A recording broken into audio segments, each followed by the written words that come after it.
Muchas gracias, Felicia, y buenos días a todos. Añadiría a la presentación de Felisa que fui profesor de la Universidad de Córdoba en el departamento y mantengo una estrecha relación con la universidad a través de los programas de doctorado,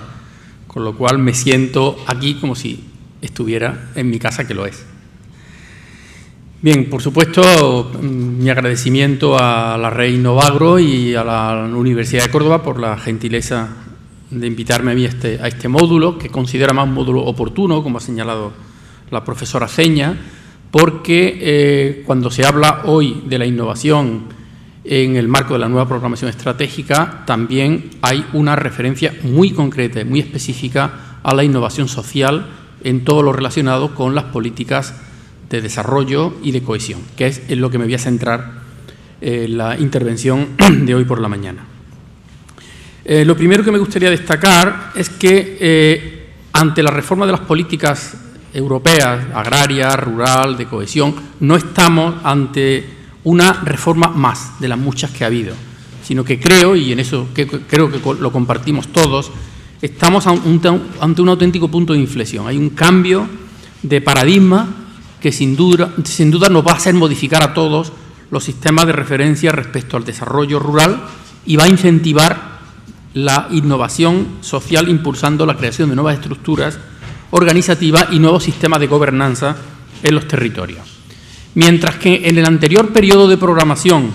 el objetivo fue integrar el desarrollo rural y el desarrollo agrario en el marco de la política agraria común, concretamente en el segundo pilar y a través del fondo FEADER, lo que se pretende ahora, dado el poco éxito que esa integración entre lo agrario y lo rural dentro de la PAC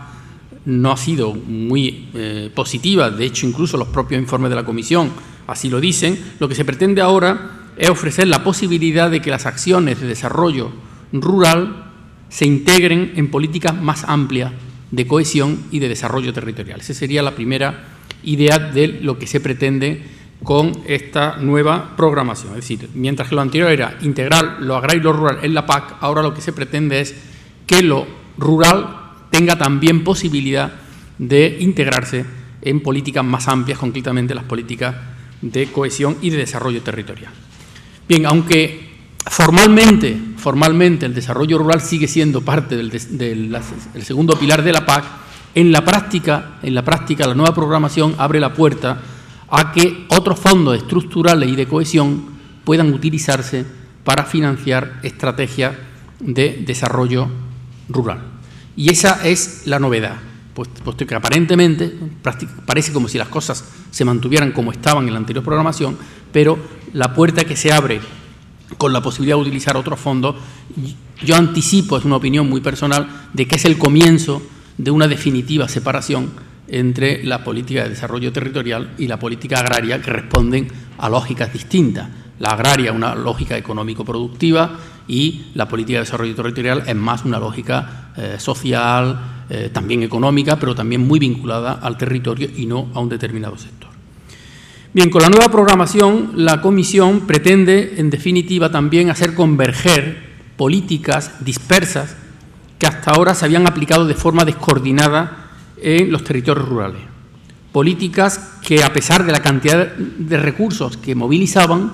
en la práctica, al hacer balance sobre si habían contribuido o no a la cohesión y al desarrollo de los territorios y a reducir la desigualdad entre los territorios europeos, el balance es no satisfactorio. Se considera incluso en los propios informes de la Comisión previo a la reforma de que había que hacer algo para que esas políticas sean más eficientes a la hora de utilizar los recursos. Bien, lo que voy a pretender con la ponencia es exponer, en primer lugar, de manera muy breve, sobre todo para los colegas no europeos que vienen de Latinoamérica, de manera muy breve, las orientaciones más significativas de la nueva programación estratégica en términos de cohesión y de desarrollo, y luego haré una reflexión sobre qué implicaciones tiene esta reforma en los temas de la innovación en los sistemas de gobernanza y qué efectos va a tener. Bien, el primer apartado de la ponencia, que os anticipo, la ponencia en este momento está colgada en la página web del IESA, para el que quiera acceder a ella. El texto escrito en la página web del Instituto está en este momento ya colgada ahí, por si queréis acceder a ella. Bien, el primer apartado es hacer una referencia a lo que entendemos por políticas de cohesión, porque en el fondo lo que se hace es integrar todas las otras políticas de desarrollo rural en una política más amplia que es la de cohesión. Bien, cuando en la Unión Europea se habla de política de cohesión, nos estamos refiriendo al objetivo de reducir las desigualdades económicas y sociales existentes entre las poblaciones que residen en ciertos territorios. Ese es un poco, de manera muy esquemática, el objetivo de la cohesión, reducir desigualdades. Se suele fijar en el año 98 el comienzo de la política de cohesión de la Unión Europea, pero yo creo que de la cohesión se han ocupado antes del año 1998 muchas políticas europeas, lo que pasa es que de manera dispersa y de manera bastante disociada. De hecho, con el objetivo implícito o explícito de la cohesión, es decir, de reducir desigualdades en el medio rural, se han destinado muchos recursos de la Unión a través de políticas, por ejemplo, unas descendentes y verticales, como las vinculadas al FEDER. El FEDER es un fondo vertical, descendente, que ha pretendido contribuir también a la cohesión al promover pues, el desarrollo de infraestructuras, etc. Pero también hay otras, por ejemplo, descendentes y horizontales también, que son, por ejemplo, las de Fondo Social Europeo, han sido también dirigidas a la formación, pero también descendentes, de arriba a abajo. Otras son ascendentes y participativas, como las vinculadas a la iniciativa LEADER.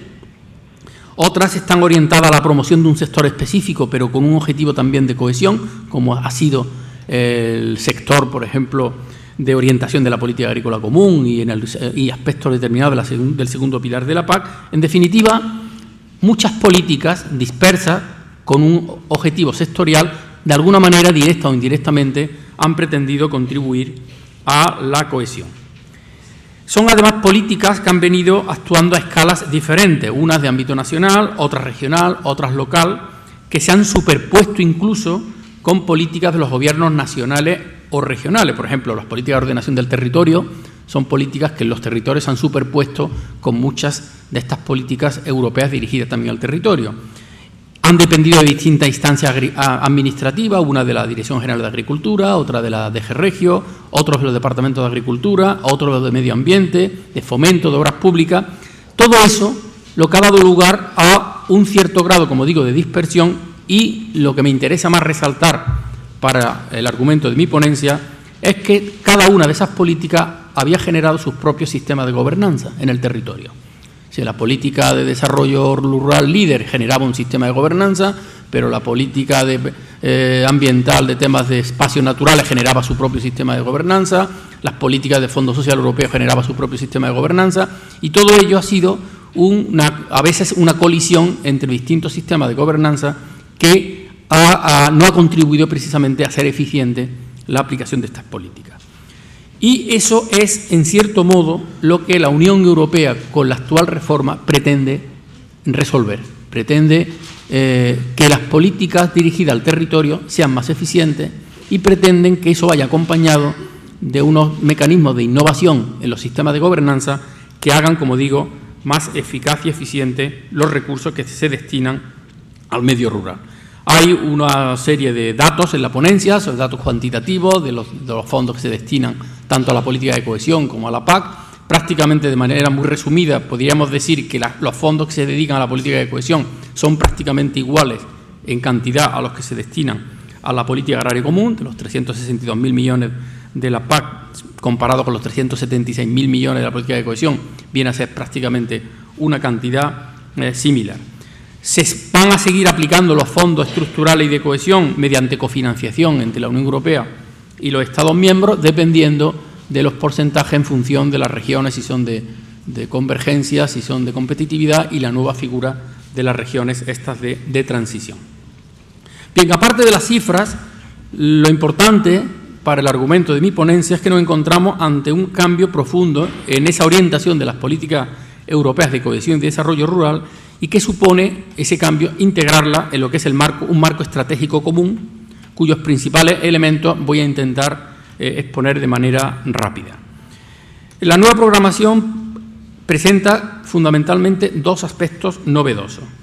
El primero es que refuerza la coherencia de las diversas políticas europeas, estableciendo ese marco estratégico común, una serie de fondos, el FEDER, FEADER, Fondo Social Europeo, el Fondo de Pesca, los fondos de cohesión, de manera que ahí hay una idea de integrar los fondos para que se utilicen de manera también coherente y coordinada. La Comisión parece así reconocer que es necesario integrar todos esos fondos con el objetivo, como digo, de coordinar mejor las estrategias. Y admite con ello que el desarrollo de los territorios rurales basados en políticas como la de la programación anterior son insuficientes y que habría que ir a una perspectiva, a un enfoque más amplio de integración. El segundo aspecto novedoso de la propuesta es la insistencia en que estos fondos estructurales y de cohesión se deben guiar por el principio de eficacia. ¿Qué significa lo del principio de eficacia? Pues que tienen que ser dirigidos al logro de resultados concretos y cuantificables. Esto tiene mucha importancia respecto a la programación anterior, puesto que las programaciones anteriores lo que hacía la Unión Europea en cierto modo es fiscalizar el gasto. Lo que había es una fiscalización del gasto, pero no había una evaluación seria de si se habían logrado los objetivos para los que iban destinados esos recursos y esos fondos. Con la nueva programación lo que hay precisamente es la idea de que los resultados concretos y cuantificables tienen que estar previstos en los objetivos de la programación cuando un Estado miembro presenta el contrato de asociación o un programa operativo, para que puedan irse evaluando a lo largo de la aplicación de esos programas, tanto a nivel intermedio como a nivel final, y ver si esos objetivos se han cumplido. Porque el principio de eficacia tiene luego una implicación importante, y es que si estos objetivos no se van cumpliendo a lo largo de la aplicación del programa, pues puede incluso reducirse la financiación. De hecho, hay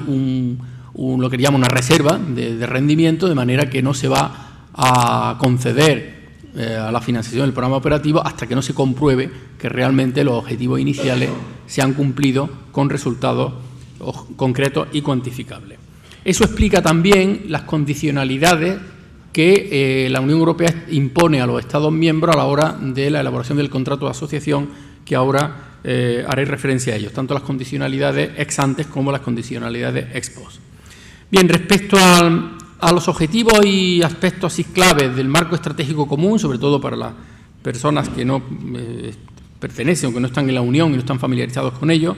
lo primero que cabría señalar es que la Unión lo que hace es establece primero un reglamento de disposiciones comunes. En ese reglamento de disposiciones comunes fija unos objetivos temáticos, que son 11 objetivos temáticos, donde en cierto modo acota el espacio general de lo que entiende la Unión, que es el valor añadido europeo a través del cumplimiento de esos objetivos temáticos, con lo cual el Estado miembro está ya, diríamos, con un marco que le está acotando cuáles son los objetivos temáticos, que luego, a través de los programas operativos correspondientes, podrá trasladarlo de manera concreta a acciones específicas en su territorio. Pero los objetivos temáticos, en cierto modo, le crea un marco previo de condicionalidad para la elaboración de sus programas operativos. Con la nueva programación, como digo, pretende esa búsqueda de ese valor añadido europeo, puesto que hasta ahora lo que dice el informe de la Comisión, que muchos de los fondos, tanto estructurales como de cohesión, que se habían aplicado en las programaciones anteriores, han estado más buscando un valor añadido de la región o del país que no un valor añadido europeo, provocando en cierto modo a veces hasta redundancias, repeticiones de acciones que no han contribuido a la eficiencia. Por lo tanto, en un contexto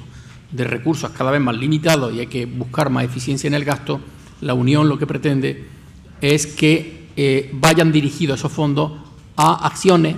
que contribuyan a ese valor añadido europeo. Y ese valor añadido europeo, en cierto modo, está definido en los 11 objetivos temáticos y en las prioridades y acciones clave que luego los concreta. Bien, en este momento estamos en una fase en que los Estados miembros están elaborando el contrato o acuerdo de asociación, están negociando con Bruselas la propuesta y cómo plasman esos objetivos temáticos en su contrato o acuerdo de asociación. Ese contrato o acuerdo de asociación está formado por los distintos programas operativos. Cada fondo tiene un programa operativo, el fondo FEADER pues tiene su propio programa operativo, el Fondo Social Europeo tiene su propio programa operativo, y todos esos programas operativos incluidos en el contrato de asociación es lo que en este momento los Estados miembros están negociando con la Comisión para que la Comisión le pueda ir corrigiendo, negociando si se ajustan o no a esos 11 objetivos temáticos y acciones clave que había hecho antes referencia. Me gustaría hacer un pequeño comentario sobre las condicionalidades ex ante y ex post que no existían en el anterior periodo de programación. Las condicionalidades ex ante son aquellas que tienen que cumplir los Estados miembros antes de que su contrato o acuerdo de asociación esté aprobado. Y eso implica una serie de reformas estructurales que tiene que abordar el Estado miembro sobre la base de un documento de posición que la Comisión Europea había elaborado para cada país. El documento de posición viene a ser como una especie de diagnóstico hecho desde fuera sobre las debilidades que tiene cada país y para evitar que precisamente en la nueva programación los fondos estructurales se destinen y se inviertan no para resolver estas debilidades, sino para profundizar en ellas. Con lo cual, lo que pretende la Comisión es, con este documento de posición, decirle a cada país: estas son sus debilidades, los fondos que le voy a destinar a través del contrato de asociación van a ir dirigidos a resolver esos problemas y no a abundar en ellos. Entonces, ese documento de posición se traslada, como digo, a una serie de condicionalidades ex ante. De esas condicionalidades ex ante está, por ejemplo, la necesidad de que cada Estado miembro elabore una estrategia de especialización, la RIS3, sobre todo en temas de innovación, que de hecho en todas las regiones tiene su propia RIS3, es una condición previa, pero también una serie de reformas estructurales que explica, si os habéis dado cuenta en este último año, desde que entró el nuevo gobierno del Partido Popular, casi todos los viernes hemos estado siempre con la cosa de decir: a ver qué nueva reforma el Consejo de Ministros aborda. Muchas de estas reformas que ha tenido que abordar el Consejo de Ministros español es, en cierto modo, para responder a algunas de las recomendaciones que están en el documento de posición sobre España. Algunas de estas reformas estructurales son necesarias, porque si no se han aprobado previo al contrato de asociación, podríamos tener problemas importantes a la hora de que no lo aprueben. Las otras condicionalidades ex post son condicionalidades que tienen que ver con evaluaciones, lo que he dicho antes, la evaluación previa y la evaluación intermedia que van a experimentar en la aplicación de los programas operativos, evaluaciones que no existían en el periodo de programación anterior. Y me gustaría en ese sentido también resaltar una condicionalidad importante que tiene que ver mucho con el tema de la gobernanza, y es la exigencia en el proceso de elaboración del contrato, acuerdo de asociación y de los programas operativos, la exigencia de gobernanza multinivel. ¿Eso qué significa? Significa que ahora es obligatorio por parte de las autoridades de gestión, es decir, de los Estados miembros, que al elaborar el proceso de elaboración de estos programas operativos del contrato o acuerdo de asociación, estén presentes en ese proceso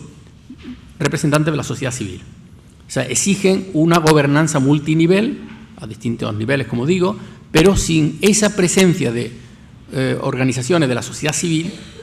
este proceso de elaboración del acuerdo, contrato de asociación o de los programas operativos no tendría validez. Eso pone en manos de las organizaciones de la sociedad civil un instrumento importante de reivindicación de estar presente en este procedimiento. Incluso en algunos países ha habido impugnaciones por parte de algunas organizaciones de la sociedad civil sobre el procedimiento de elaboración del contrato, acuerdo de asociación, por no considerar que se le haya dado voz suficiente en este proceso. Luego hablaré de ello a la hora de hablar de los sistemas de gobernanza. Bien, otra novedad importante, aparte de las condicionalidades que tiene la nueva programación, es incorpora lo que le llaman la estrategia de participación de las comunidades locales. Eso, en el fondo, es extender la metodología LEADER no solo a las políticas de desarrollo rural, sino al resto de las políticas de desarrollo y de cohesión. Es decir, la experiencia del LEADER se considera positiva y, por tanto, lo que se hace es trasladarla al ámbito de las otras políticas, tanto a las políticas de cohesión en general como a las políticas de desarrollo territorial. Y a eso le llaman estrategia de participación de las comunidades locales, que no es más que un LEADER ampliado al conjunto del territorio. Como es un LEADER ampliado al conjunto del territorio, la figura importante en esta estrategia van a ser grupos de acción local que no necesariamente tienen que coincidir con los actuales grupos LEADER. Pueden o no, pero ese es otro tema que está ahora mismo sobre la mesa de cada país. Tiene que abrir un proceso nuevo de homologación de grupos de acción local que pueden ser algunos de los actuales grupos líder o ser nuevos grupos a través de los nuevos criterios de convocatoria que se hagan para la constitución de esos grupos. Porque es muy importante, estos grupos de acción local son un elemento fundamental en la programación, en la estrategia de participación de las comunidades locales, pero, repito, no necesariamente tienen que ser los actuales grupos líder existentes en el territorio. Bien, la estrategia de participación de las comunidades locales es una estrategia que se extiende, como digo, al resto de las políticas, pero solo es obligatoria en el caso de la aplicación de acciones financiadas con el FEADER. El resto de acciones financiadas con otros fondos, ahí es optativo, es decir, un Estado miembro puede decidir que una determinada acción financiada por el Fondo Social Europeo o por el FEDER o por el Fondo de Pesca o por algún fondo de cohesión puede seguir con una estrategia, diríamos, descendente, de arriba abajo, o puede utilizar la estrategia de participación de las comunidades locales. Es optativo, mientras que en el caso de los programas operativos de desarrollo rural es obligatorio, con lo cual esa es la otra opción. En resumen, el Estado miembro, cuando elabore su contrato de asociación y lo presente a Bruselas y se acuerde, pues ahí va a haber definido qué acción concreta, de qué programa concreto va a ir utilizándose la estrategia de participación de las comunidades locales o en qué acción no se utiliza la estrategia de participación de las comunidades locales. Ahora, en la práctica, lo que se abre un periodo casi de 2 años, según he hecho yo mi cálculo, para que se reconstituya el panorama de los grupos de acción local en los territorios, porque desde que se apruebe el contrato de asociación hay un plazo, que yo he calculado en torno a 2 años, para que se pongan en marcha los nuevos grupos de acción local y se definan las estrategias, con lo cual es un plazo que, si se sabe aprovechar bien, pues es un plazo razonable para tejer, diríamos, un nuevo sistema de gobernanza en el medio rural que sea eficiente y que esté en sintonía con las exigencias de la nueva programación. En este sentido, un aspecto importante en cuanto a las estrategias de participación de las comunidades locales, enlazado con lo que dije al principio, es que como lo que se abre es la posibilidad de que las acciones en el territorio utilicen no solo fondos de desarrollo rural, FEADER, sino los otros fondos, hay posibilidad de que las estrategias de desarrollo territorial protagonizadas por los grupos de acción local, nuevos grupos de acción local, sean a través de un monofondo, es decir, financiado por el FEADER, como ha venido siendo la anterior programación, o utilizando el multifondo, es decir, acciones que puedan utilizar FEADER, Fondo Social Europeo, FEDER, fondos de cohesión, con el objetivo de captar más recursos y financiar estrategias más integradas de desarrollo. Bueno, ese es un poco el escenario de la nueva programación y los efectos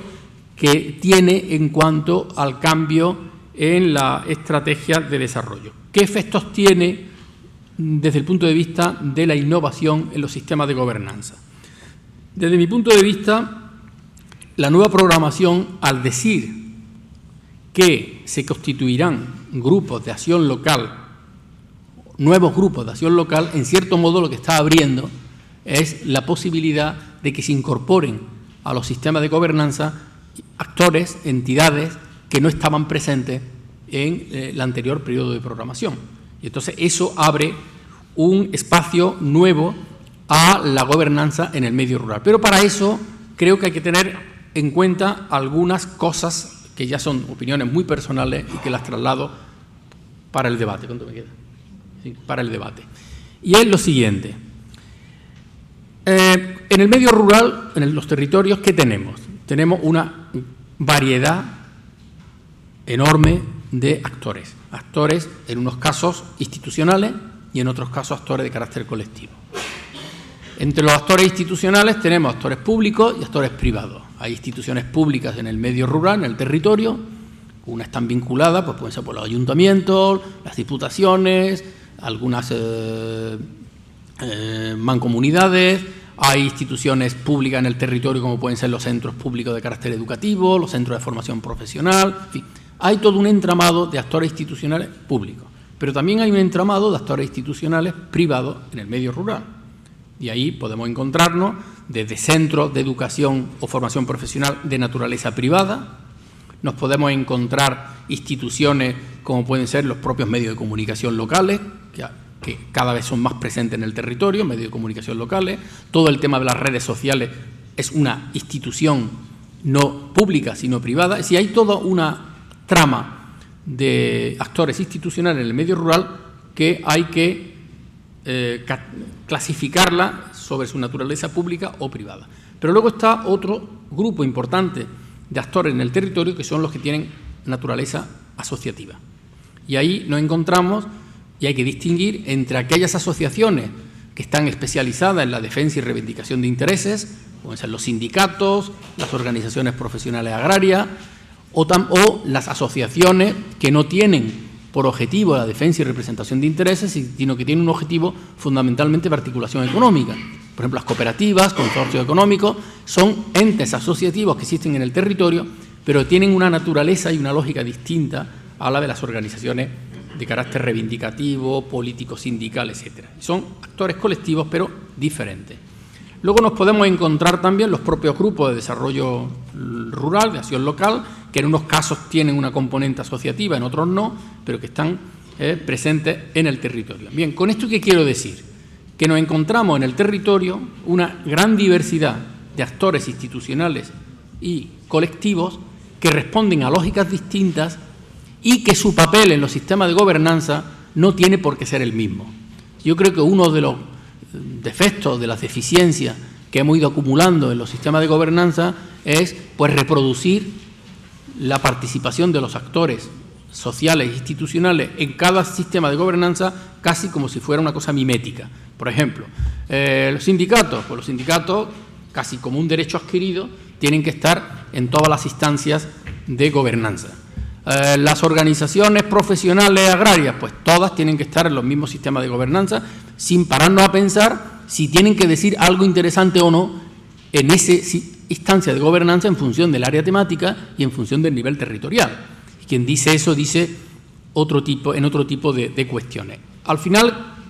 ¿a qué hemos contribuido? Hemos contribuido a generar sistemas de gobernanza muy poco eficientes,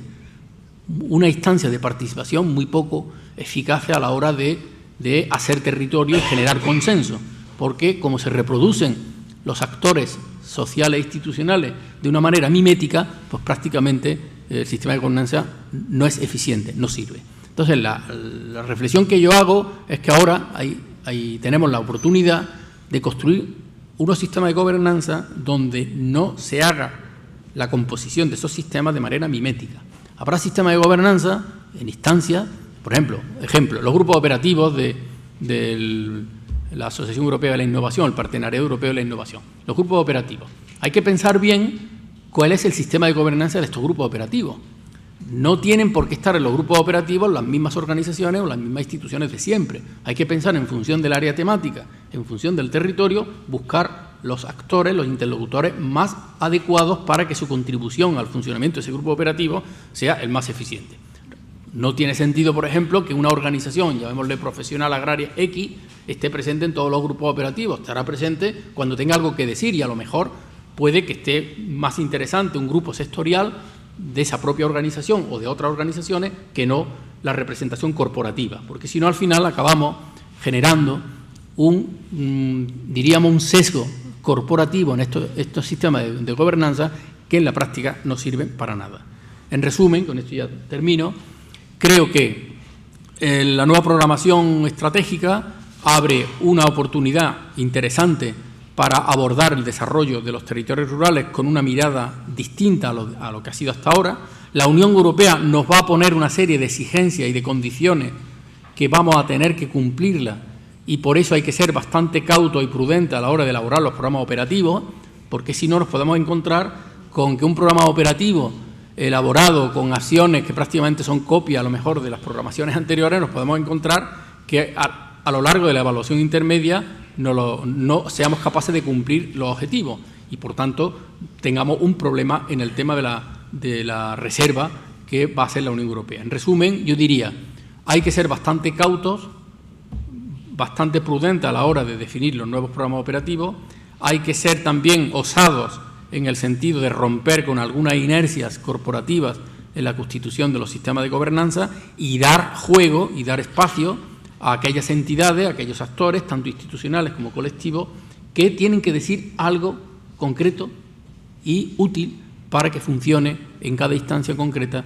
el sistema de gobernanza. Esas son un poco las 3 ideas que quería plantearos aquí para el debate. Así que muchas gracias.